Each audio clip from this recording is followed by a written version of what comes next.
In today's show, I'm looking at the first round for fantasy basketball drafts. Who I would consider taking, why I would consider doing it, all different formats. Michael Bolton. Thanks, Josh. It's Michael Bolton here, and it's time for another episode of the Locked On Fantasy Basketball Podcast. Let's get to it. Let's get to it, indeed. You are Locked On Fantasy Basketball, your daily fantasy basketball podcast, part of the Locked On Podcast Network.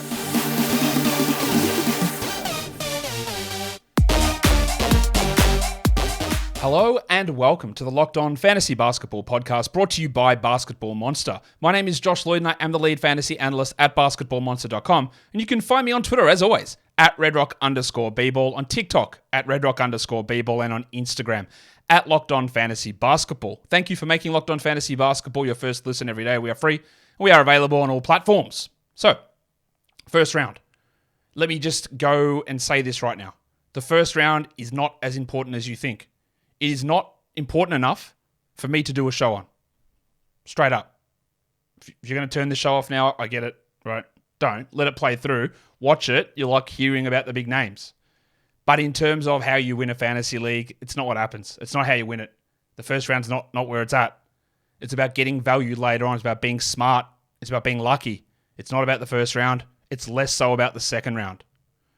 The first round, the amount of attention that we devote to it as a fantasy basketball analyst community, as a fantasy basketball playing community, is disproportionate. We shouldn't. It doesn't matter. Honestly, if someone gets hurt and is out for the season, what can you do about it? That's how you lose in the first round. These guys aren't probably going to take gigantic steps forward or gigantic steps back. And even if they do step back 10 spots or 15 spots, you can deal with it. You can recover from it. You can.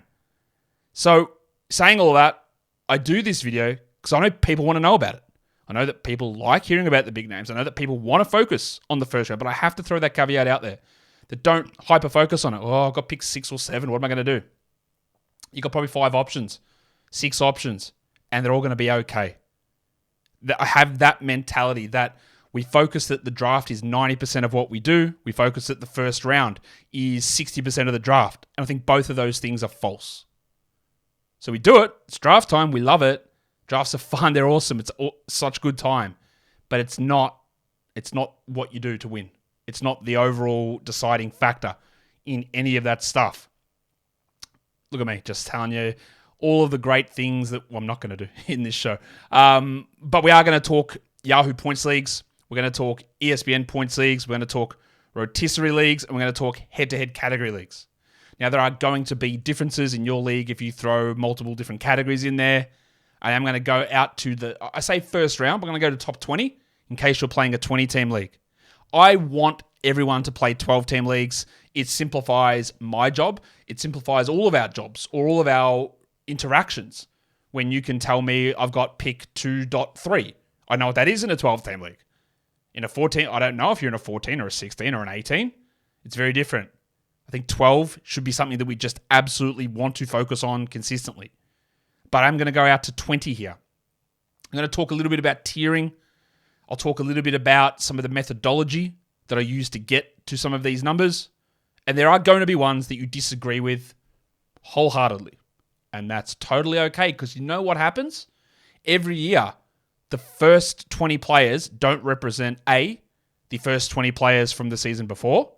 That's even if we understand how the rankings work, as I did in my video about Durant.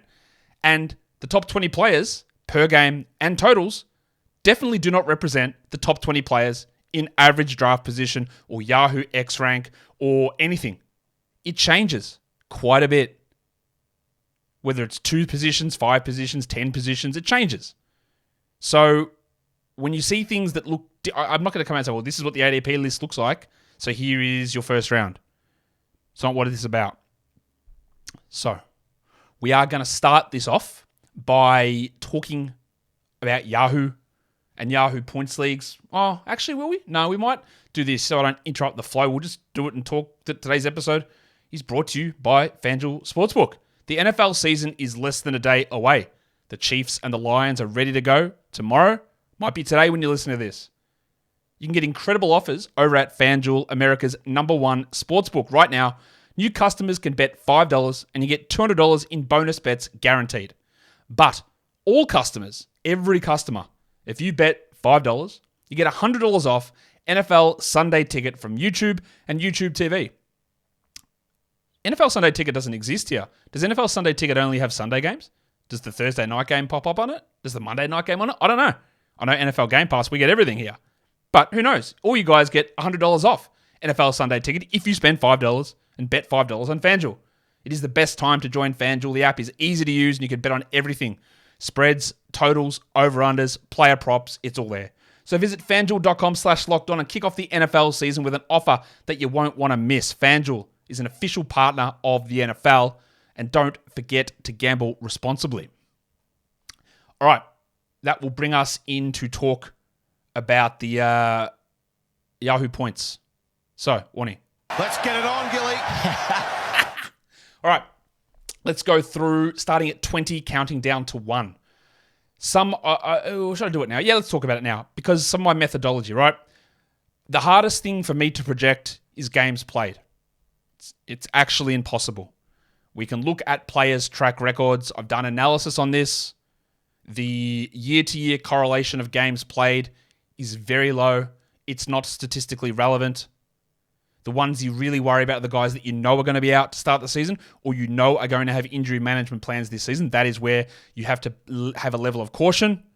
But being hurt for 15 games 3 years in a row does not mean you're hurt for 15 or 20 this coming year. There are, again, little individual situations we can look at and pay attention to regarding past injuries and recurrence possibilities. But the games played analysis that I've done for 2 years in a row, going back 4 to 5 years each time, has shown there is no statistical significant correlation between games played. There's a very, very weak correlation between games played and games played the next season. Very weak. So it's there, but when talking R squared, it was like, I think 0.3 or 0.2 or 0.4, whatever. It was less than 0.5, low number. So when I'm doing this, I'm looking at my per game Yahoo Points projection numbers. I'm looking a little bit at my totals projections, and I'm weighting those two things together. I'm not going strictly off totals because it's impossible to predict games played. We can get a little bit of an idea of it, but it is impossible to do that. And then also remembering that when someone gets hurt, you've got the ability to bring a waiver wire guy in or use that spot for streaming. So instead of using that one player for 4 games, you can use that waiver spot for 7 games, 6 games, whatever it is. So even if the player coming off the waiver wire averages 25 fantasy points, you don't get 25 times 4. You might get, which is 100 points for the week, you might get 150 points for the week. And that means if you're a top guy that goes down who averages 50 points and he would only play 3 games, well, you made it up. So while it is frustrating to have those injuries hit you, there are ways that you can deal with it. When you get the problem was when you have multiple injuries and you don't have the ability to stream consistently for all those spots to make up for it.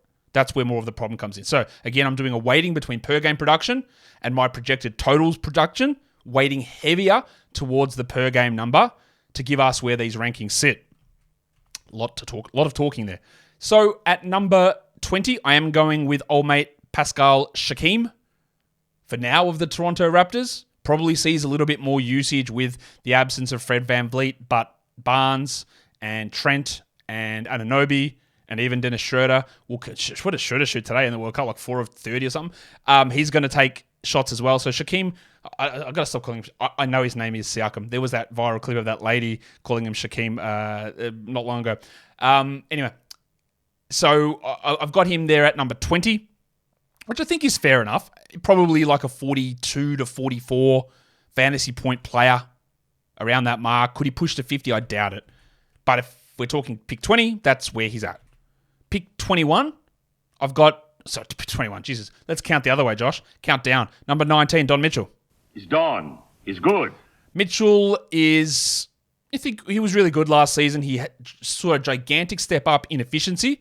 What did worry me a little bit was as the season went on, his assist numbers started to tail away and his numbers overall came down.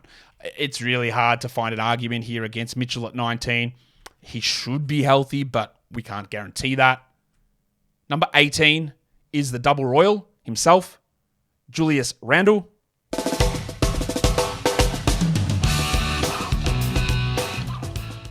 Randall had off-season ankle surgery. It shouldn't slow him down too much. He's a significantly better points league guy than he is category league player because of his inefficiency and lack of defense. Even if Jalen Brunson does take the lead in usage on this team, it was like 26 each last season, and Randall's usage actually increased as the season went on. He's still going to do a lot, and he's still going to be really good for points leagues. And he's one of those guys that when you see ADPs and ranks, he's one of those players that the numbers are all over the shop because they try and split the middle, and it never makes sense. So don't be afraid in the Yahoo Points League to go early on Julius Randle. Number 17, it is the legend himself. LeBron James. Now, LeBron is way better than this on a per-game basis, significantly better. But his health, given his age, is definitely one where I can say 65 games feels like a pipe dream. Maybe he hits it. I don't know. But I really, really doubt it. Like, I think he's a top 8, top 7 per-game player for points leagues. So he's taken a significant hit down to 17. But if you wanted Randall or Mitchell or Siakam ahead of him, no problem at all. All these guys are very, very close to each other.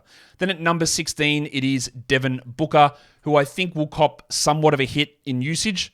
My general working theory is that the number 1 and number 2 guys, Booker and Durant, stay sort of steady. They'll lose a bit. They stay sort of steady. And the number 3 guy, Bradley Beal, loses the bigger chunk of usage, which is why I worry a bit about Porzingis. It's why I worry about Beal. I worry about Ayton. I worry about Bam Adebayo if Dame goes to Miami. All right, so I worry a little bit about Booker losing usage, but I also think that he can offset some of it by getting assists. Could he average 7 in a game? Maybe. I think he's a better passer than Beal. So I've got Booker at 16 there for the Yahoo Points Leagues. Let's go to the next group of 5. At number 15 is Kevin Durant. Like Booker, I expect a small hit in his usage. His health is a big concern, quite clearly. I would not be looking at Durant as a first-round player in a Yahoo Points League. I think he's more of like a 44 to 47 points per game guy. You give him a little bit of a ding here for health concerns, which have been a real issue with his knees over the last 3 to 4 years. So I've got him there at 15. I've got Steph at number 14. Steph Curry, of course. What other Steph would it be? Steph Curry at number 14. Historically, Steph has not been the greatest fantasy points league player. He's been okay. He's more of a back-end first, early second-round guy. But given his age, 35 and a half, is he older than Durant? No, he's like 6 months. He's 6 months older. 6 months older, a bit more, 7 months older than Durant. He has also been missing a lot of games. Like, do both of these guys get to 60? Do they get to 65? How much does that impact things? Like, these guys have had legit injuries. Like, not bullshit stuff. They've had legit injuries. So that drops him down quite a bit. I've got LaMelo Ball sitting at number 13. I've got him a little bit higher than that on a per-game basis. I'm not really worried about the ankle problem, but he has had the wrist issue, which has bothered him. He's not a guy that I think is going to play 78 games, but I don't look at him as wow, this is a huge risk. He's going to play 40.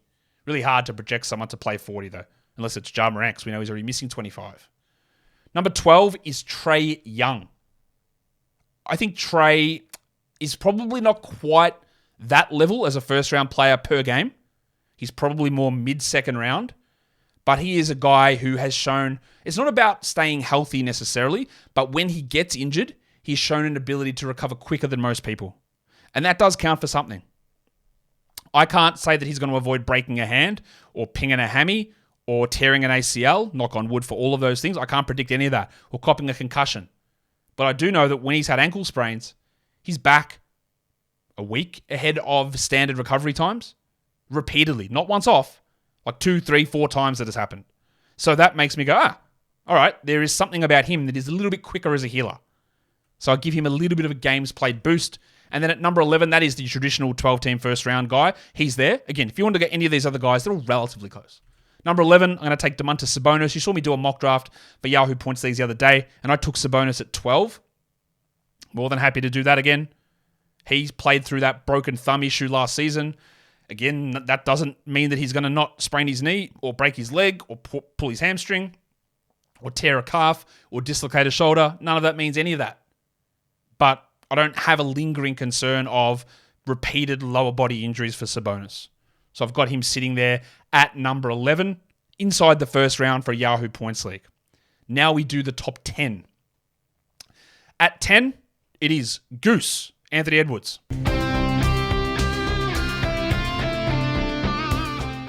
Edwards has some efficiency concerns. He's not a great free throw shooter yet. That could easily come. He's not a great field goal guy. It's not dreadful. But in points league, that doesn't matter that much. The risk I think there is here with him in points leagues is with Towns projected to play more than 30 games, does Edwards' usage not either jump from last season or does it actually come backwards a little bit from last season? I think there's a risk of that. But I also think in year 4, Edwards has established himself clearly as the number 1 player, that he'll at least be able to stay the same usage, hopefully bump efficiency, which of course in points leagues isn't a direct ding, but when you increase it, you increase your scoring. So that should help there. So I got him at 10. Damian Lillard is a really tough one to place at the moment because we don't know where he's going. Oi, Damo, give us your lighter. But if Lillard is not traded, I expect that he plays in Portland, and he is still really good. I've got him at number 9 here. If he goes to Miami, it'll be very similar to a Durant and Booker situation where it'll be Bam Adebayo, I think, taking the bigger step back. Butler takes somewhat of a step back, and Lillard takes a smaller step back. And if you wanted to take Anthony Edwards or Sabonis ahead of Damian Lillard, go for it.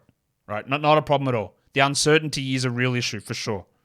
But I'm less worried about his uncertainty than I am, say, with Jimmy Harden. At number 8, I have Tyrese Halliburton. Why is Halliburton, who comes in with an ADP on Yahoo of 6, why have I got him down this far? I actually think he's worse than this on a per-game basis. I'm not worried about the injury that hurt him last season. He had a significant injury, and then he came back and then they tanked for the last 10, 15 games, whatever it was. But he's just not as good of a points league player. He's not going to be a 28 usage guy. He's not going to be averaging 30 points. He gets it done in other areas, efficiency, steals, assists, which doesn't translate as well through to a points league setting. So he's at number 8. Last season, he averaged like 44 fantasy points. Fewer fantasy points than Durant, fewer than Curry, fewer than Trae Young, fewer than Kyrie, fewer than Jimmy Harden, who I didn't even have in this top 20. About the same as Siakam. But I feel like he can jump a little bit this season and play more of those games and push him up here. At number 7, I have Shai Gilgeous-Alexander. Shai was 6th in per-game numbers last season. Got you to 50 fantasy points. I've got him at 7 in this one. I do think that there is... Taking such big steps forward in efficiency was huge for him. Both field goal and free throw percentage, which of course doesn't count for Yahoo Points, but it does mean that you put more points on the board. So I worry that if they can't go up and the only way they can go is down, then that could impact his overall scoring. I'm not really worried about Chet Holmgren taking usage, but what I am worried about is Chet Holmgren taking blocks opportunities and some rebound numbers away from Shai. And I don't know what happens with Giddey or Jalen Williams, whether that improves. So I've just got Shai just knocking down a little bit. But again, no problem. If you want to go higher than this on him, I've just got him at 7. And then at 6, it is Jace Tatum, who has never suffered a significant injury yet. He's a pretty strong option. He was 8th in per-game fantasy numbers. But the difference between 8 and 7, so 8 and 9, which was Lillard, was 0.7 fantasy points per game. Nothing. Then the difference between Tatum to LeBron at 8 versus 7. LeBron averaged over 50 fantasy points last season. The difference there is 0.5. Like, it's not that much. And then between Tatum at 8 and Shai at 6, the difference there is 0.6. So these are so close. So go whichever direction you want. At number 5, it was a larger gap from Tatum at 8 up to Anthony Davis at 5. It was 2.1 points, fantasy points. But that's not insurmountable. And that's the top. Now we go to the top 5. This is a long podcast. I didn't realize I was going to go this long on it. Number 5, Anthony Davis. He was really good last season. He averaged 52 fantasy points. I think that probably dropped somewhat. But I also think when we look at what Davis did last season, do we expect him to play fewer games? He really only had one injury. I think he only missed 5 other games that weren't that big injury. And then 2 of those 5 or 6, maybe I'm miscounting that, but 2 of those games were back-to-backs as his road to recovery returned from that injury. So he didn't have all those niggling little things that kept him out multiple times. He had a significant injury, came back and played through most of it. Would I take Davis at 5? I'd consider it. I think his fantasy production showed that it was that good last season. I project him to be that good this season. His ADP is at 11. But, of course, there are guys who are safer. Is the guy that is ahead of him on this list safer? Giannis Antetokounmpo. I don't know. Giannis is one of those guys where I go, he's not playing 70. There's no way. He just won't do it. Another knee surgery in the offseason. There's been a problem now this is not a knee surgery to fix it. This is a knee surgery to maintain it.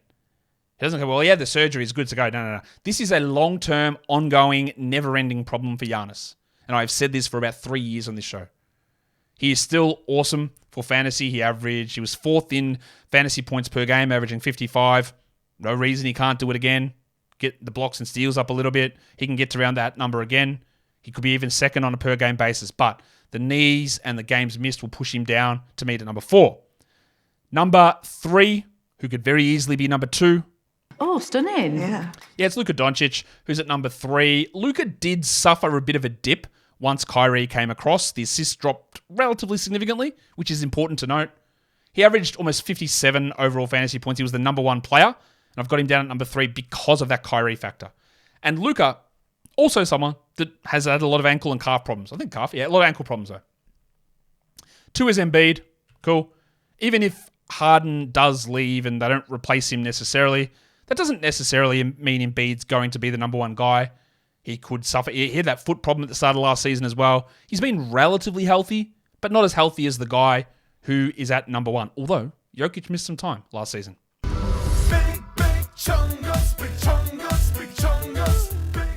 Jokic, I've got back at number 1 here, even though I've got him projected per game at number 3.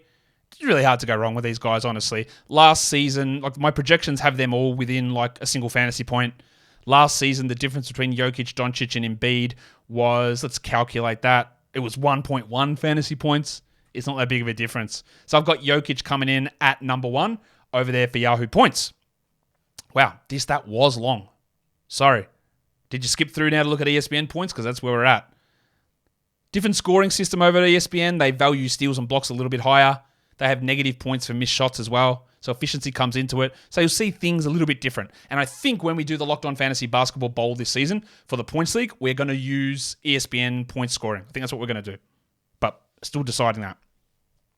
Number 20 is the burner, Jalen Brunson, who was obviously really strong last season. He had unbelievable 3-point shooting down the stretch, which helps in ESPN Points Leagues because you get that little bit of a boost in terms of the overall scoring and the less of the decrease from missing. On ESPN, he is ranked relatively highly at 30, but I still think there's great value in that, obviously, because I've got him in the top 20. Donnie Mitchell comes in at number 19. He's sitting at 18 at the moment on ESPN's ADP, so right about that area. I just spoke about him. That's why it took a long time, because I had a lot of players to talk about. Number 18 over on ESPN is the big fella himself, LeBron James, who, again, we have some level of concern about what his production was or his games played, and that, look, we don't know what he's going to do in terms of games played. But last season, LeBron was the 9th ranked player in ESPN Fantasy. If you want to take Mitchell or Brunson over him, cool, do it. 17 is Kyrie Irving. Didn't have him in the top 20 for Yahoo, but I do for ESPN because efficiency matters more. And that's really where Kyrie works. Now, Kyrie, we don't know that. His ADP is 24. He hasn't been into the last few years because he's been sitting out for other reasons.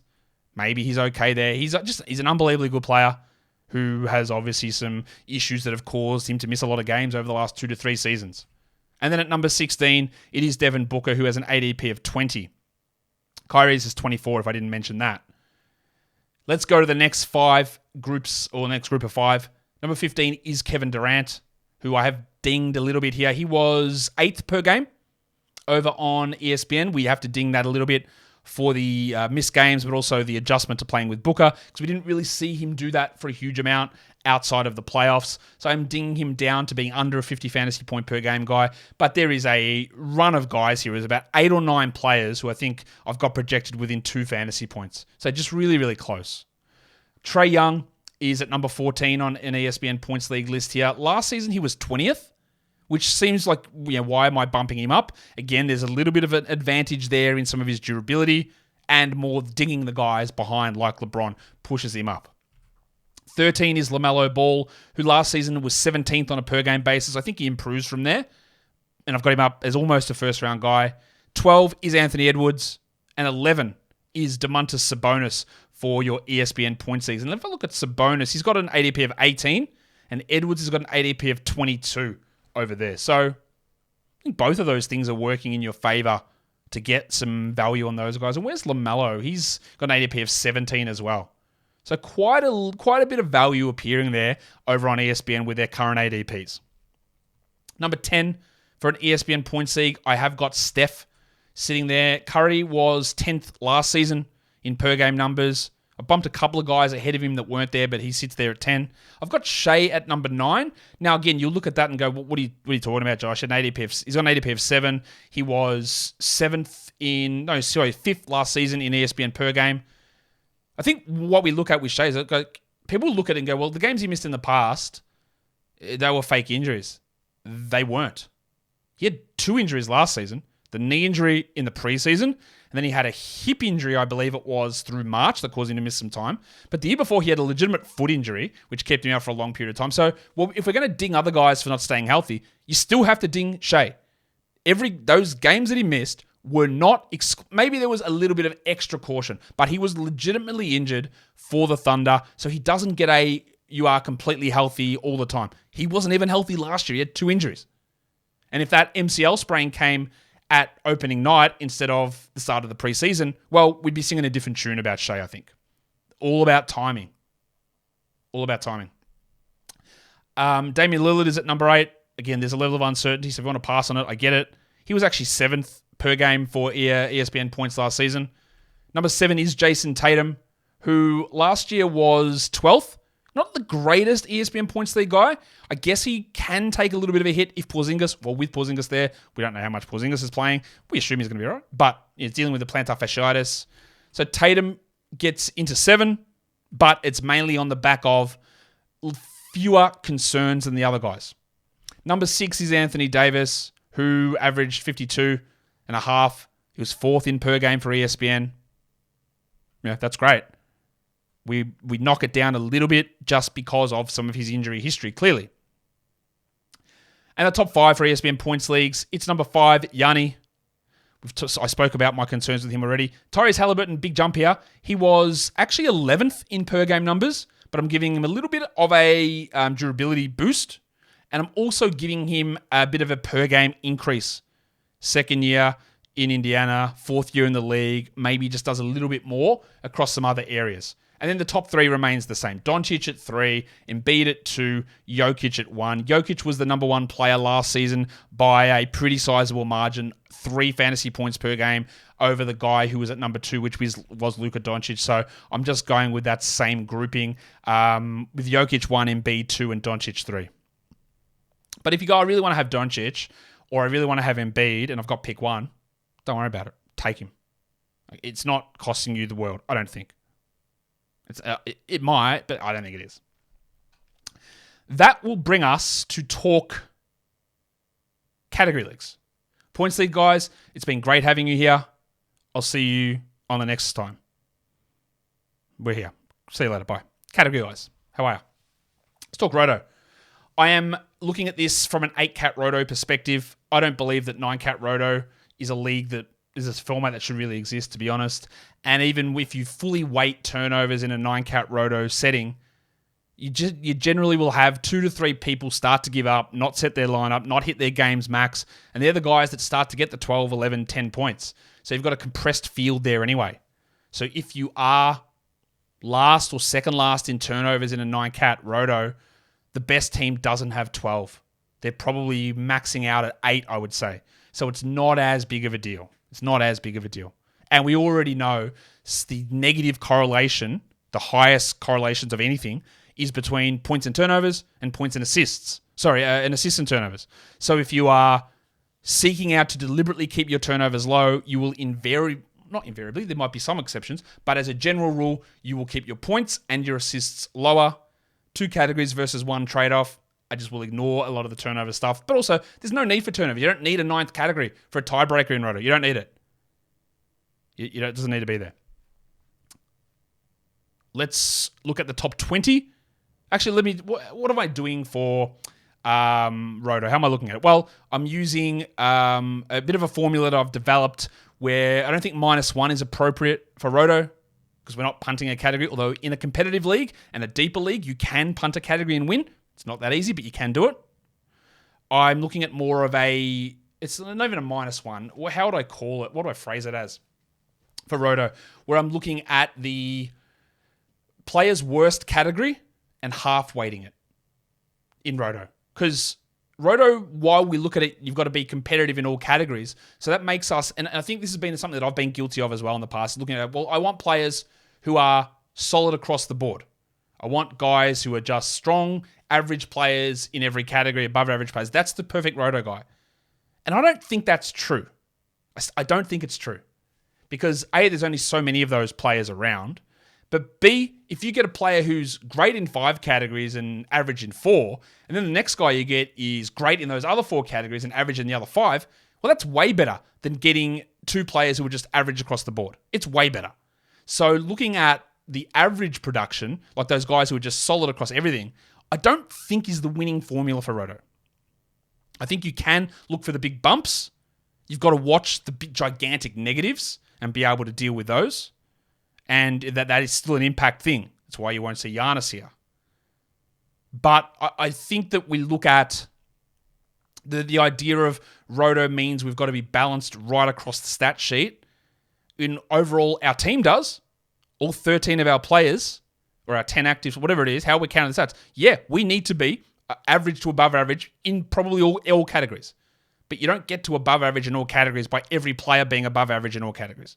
You can get there many different ways. And focusing solely just on guys who are good across the board without any weakness, I think is probably not the right way to look at it.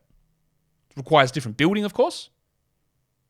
So, what are we doing? How am I weighting my Roto ranks and my head-to-head ranks? Well, I'm using that sort of a formula. I'm looking at per-game stuff. I'm looking at total numbers. And I'm also incorporating a percentage using my Durant metric, which, if you haven't watched that show, talks about the fact that the use of Z-scores to compare across categories is really majorly useful when those categories are normally distributed. And categories aren't normally distributed. So I applied some transformations to get some approximate normalization across those categories to give us, I hope, a better understanding of what I think might be closer to true value of players. We don't know how that's going to work out. I think I'm on the right track. The vast majority of people who have reached out with statistics backgrounds have said, yeah, that's what we think. We agree, and that is the right way to look at it. So that's what Durant does. It tries to provide some normalization of non-normal distributions to be able to compare and contrast with other categories. So I'm not solely just using Durant here. I'm using a traditional ranking mix and value mix. I'm using a totals ranking mix. I'm using a Roto tweak onto it, and then I'm throwing a Roto tweaked Durant into that with various weightings. So again, take all of these, because you say, well, that's different to how the players actually ranked last season. And the one thing I'll always try to put in your mind, a lot of discussion, I always try to put this in your mind, is, well, the player ranked that way because we believe that ranking formula actually tells us 100% how valuable they were. And I think even if you don't think that Durant is the correct answer, I think you've got to look at the other one and say, hey, let's have some skepticism here. I don't know if this is 100% correct. So we're trying to take a couple of different approaches, mush them together, see if that gives us something just as an idea. But even when you're talking categories, finding that this guy is 100% better than this guy by this amount is probably never going to be something that is 100% solved. Probably isn't going to be. That's just the nature of the way that a category fantasy league is played. And in saying all of that, let's look at Roto ranks. At number 20 for Rotisserie, I do have Jaren Jackson there. I know you'll go and see Jaren Jackson ranked extraordinarily highly if you're looking at 9-cat numbers from last season. If you look at his ADP or rank on Yahoo, you'll see he's at 12. Under no circumstance do I buy that he is that level of player. I just don't. I've got him at 20. I think he is going to up his scoring this season. Maybe that cops a little bit of a hit with some of his percentages. Does that mean that he drops his block rate down? I'd say that's highly likely, given that's what happened second half of last season. Does he compensate by playing 4 extra minutes a night? Well, I think they'd love him to, but he hasn't really shown an ability to do that yet. So I've got him at number 20. Number 19, I do have Domantas Sabonis, who suffers a little bit through his free throw percentage and lack of threes, and obviously horrendous steals and blocks. Like, he's a points, rebounds, assist guy with very good field goal percentage. That has use, it has value, and we've already talked about his ability so far to not really have significant recurring injuries. But I've got him at 19. This one is the tough one. It is the fun guy himself, Kawhi Leonard. I'm a fun guy. Now, obviously, Kawhi was rolling as like a top 5 to 10 player last season, last 3 months. Absolutely rolling. Dreadful, outside the top 100 for the first 2 months or 3 months. Dreadful. Right? Couldn't just get on the court and was bad when he played. But then dominated. Back to his normal self. And I would have felt much better saying Kawhi was a first-round player if he hadn't have torn his meniscus in the playoffs. I expect that he's ready to go start of season, but I think he is going to be sitting some games. And I just have that level of risk there. In a roto league, your ability to use your bench as an extended IR and bring those bench guys in, theoretically a 100th best player, 120th best player versus a waiver wire 160th, 170th best player in head-to-head, gives him a little bit of a boost there. Because you only have to use those 10 actives. You don't have to be churning through your entire roster every day. People will disagree with this one, and that's fine. My name is Richie Cunningham. I've got Cade at number 17.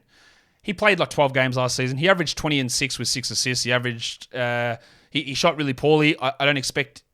Again, if you want to argue that he was bad last season, you have to tell me and argue that you think he will remain a 28% three-point shooter.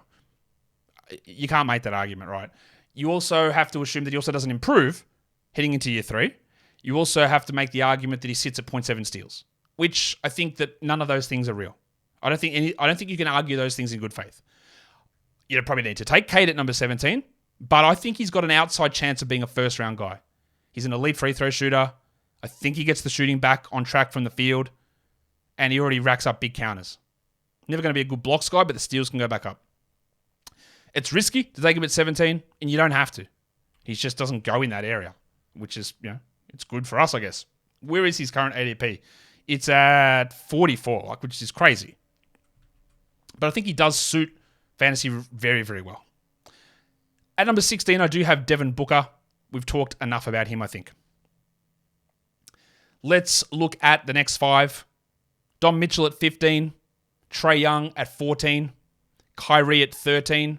Anthony Davis at 12. And Anthony Edwards at number 11. Spoken about all these guys here. You could make a very easy argument that Davis should pump a little bit higher than this, given the ability to deal with some injuries on a roto bench. The Durant metric, I believe, wasn't as in love with Tone Davis there. Yeah, Durant does bump him down a little bit, so that's part of the reason that he sits there at number 12. And then Goose at number 11, we know about some of the downsides there. I do think there will be some improvement from Edwards.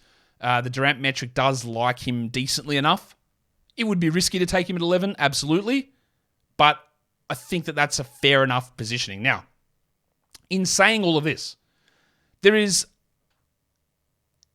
are tiers to these guys. So I think that Edwards, Davis, Irving, and Trae are all in the same tier of player. I actually think that Mitchell, Booker, and Cade are all in the same tier behind them. But when I'm looking at my roto tiers here, these are like a tier 6 group. So I've got Mitchell's in 7. So like Trae, Kyrie, Davis, and Edwards, all in a similar group. And as we will always, again, like to say, you might not think Trae is there, which is fine. Is he 20th? Is he 25th? Is the gap in that all that different? Guys can jump up, guys can jump down, remember. But I think using a couple of those different factors, that's where I'm pushing these players. Let's look at the next group. Number 10, I've got Durant, followed by Lillard, Doncic, Steph, and LaMelo Ball at 6. Now, that is very high for LaMelo Ball. I understand that. But I'm looking at my projections, I'm looking at my different systems, and he comes out looking really strong. If he plays 60 games and Doncic plays 72, well, Doncic will fly above here. I am a little worried that Doncic loses some value with Kyrie there. I'm a little worried of the free throw percentage impact of Doncic. And that can be, on his level of volume, it can be a real issue. And probably no one would. And to be honest, would I take LaMelo ahead of Doncic? I don't think so. I don't know if I would. I like to bank some consistent counting stats. But nothing's a given. Nothing's a given with any of this. So that's how it's all playing out for me at the moment. I'll probably do another one of these later in the preseason as well. In the top 5, I've got Tatum at 5. I've got Shea at 4. Halliburton 3. Embiid 2. Jokic 1.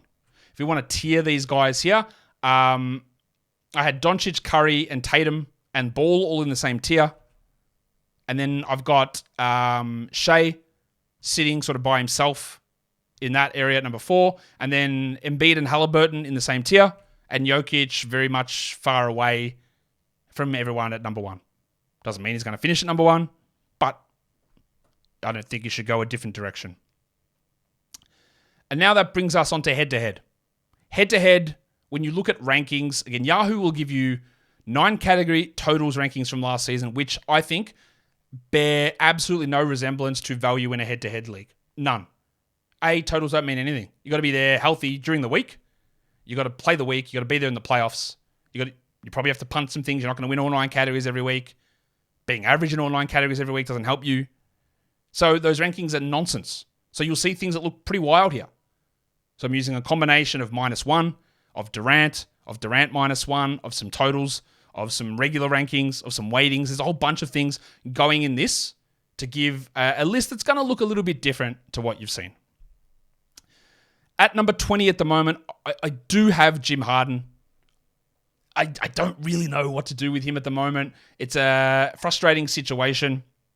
But he did, in all those things that I put through, he did come in at this area. The guys behind him were Devin Booker, Jordan Poole, Jaren Jackson, Paul George, Fred VanVleet, all in one tier. And I could very easily make the argument with the uncertainty around Harden. This is expecting Harden to play. But given the uncertainty around Harden, you could put any of those other guys there. 19 is... Oh, not Booker, sorry. Booker I've got ahead. Booker I've got at 19. My bad. Don't know what I said there. Booker's there at 19. Number 18 is Cade Cunningham. Again, I really believe in Cade. Maybe it doesn't work out. Maybe he just is a bad shooter consistently. I'm really big on him, though. 17 is Sabonis. And 16 is Don Mitchell for head-to-head. In terms of tiering these guys, I've got Cade, Mitchell, Sabonis, all Booker, all in the same tier, along with the guy who comes in at number 15, Kyrie Irving, all in a tier 5 area. Number 14 and 13 are 2 Anthonys. Edwards and Davis, again, they're all in the same tier, along with Durant and Trae Young. As you'll notice, a lot of my metrics are really pushing Trae Young. Same with LaMelo Ball. Getting those high-end assists, getting some threes, getting high-level scoring, getting good free throws is pretty important. And that's all boosting those guys up. So we've got Anthony Edwards 14, Davis 13, Durant 12, Trae 11. You don't have to take Trae there. You're never going to do it. Right, but that is just giving an indication to me where his ADP sits at 23, his Fantrax sits at 17, that when you're getting him mid-second, late second, I think you're extracting a little bit of value out of that. I think some of the Trae Young hate has maybe gone a little far. Number 10 is Giannis in a head-to-head league. Yes, we can discount some of his free throw stuff, all of his free throw stuff in a head-to-head format. I worry again a little bit about his injury here, of course, and how much faith do I have in his defensive numbers rocketing back up? I have a little bit of faith, but I'm not fully buying in on that. I've got Lillard at 9, but I'd probably, at this point, with the uncertainty around Lillard, I'd take Giannis ahead of him. But I just don't know what Lillard's going to do. I've got Steph at 8, Tatum at 7, and Doncic at 6. Doncic at 6. Remembering that my projections are very, very much loving. Very much loving. I think I just lost completely where I was at then. And my projections are very much loving where LaMelo Ball sits. And again, you might tell me what he was ranked last season, but always remember, what do those rankings take into consideration? Do you believe in that system fully? Because I don't. I don't fully believe in my system yet either, because I need to see how it plays out. But I want to do a little bit of just to not play the field, but give an alternate example on this stuff. Steph at 8, Tatum at 7, Doncic at 6. Again, Tatum's probably never going to be this high per game, but there is a level of reliability. And Doncic, you can go higher than this, got no problem. Really, I don't think there's a gigantic difference between a lot of these guys here. I do have Doncic, Tatum, Curry, Lillard, Giannis all in the same tier. Actually, I've got LaMelo in that same tier as well. So, LaMelo does come in at 5. You don't take him there. Absolutely don't. But I am expecting a pretty big season for LaMelo in year 4. He's got an unbelievable fantasy skill set. He has an ADP currently at 13, 17 on ESPN. I think he's got a real chance to blow it. Remember, no one was talking about Shea in this area last season, or even Davis getting back to this area, or a lot of people weren't. Some people were talking about Halliburton, but not everyone was talking about Halliburton. Things change. All right, so I've got Ball at 5, Shea at 4. I've got Embiid at 3, and I've got Halliburton at 2, which I didn't expect to see coming out of this. But he came out at 2. The Durant metrics were relatively favorable on Halliburton, and they were pretty good on Embiid as well, but just a little bit of they're really close. They're all in the same tier, in fact. All these guys, Halliburton, Embiid, and Shea, all in the same tier. But I just give that slight nod to Halliburton getting a level of assist there. But as you know, like if you say I don't want to go for assists, well then him and Ball get out of there. Trae Young, drop him down 20 spots. That's how that all works. And then at number 1, of course, it's the big fella. We're going to round it out with Nikola Jokic.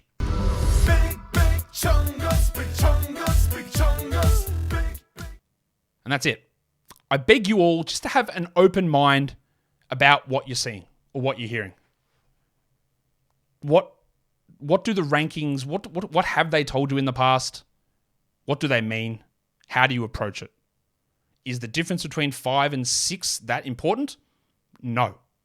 Is the difference between 7 and 9 that important? 7 and 10? No, it's not. It's not. Build the team how you want to build the team. I think that's going to be the way to look at it.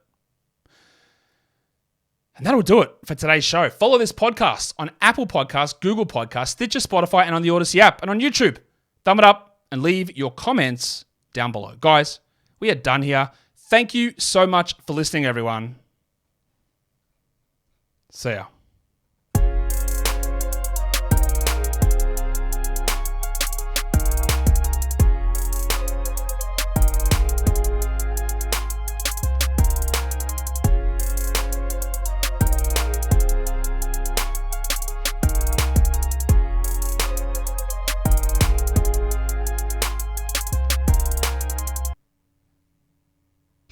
I'm not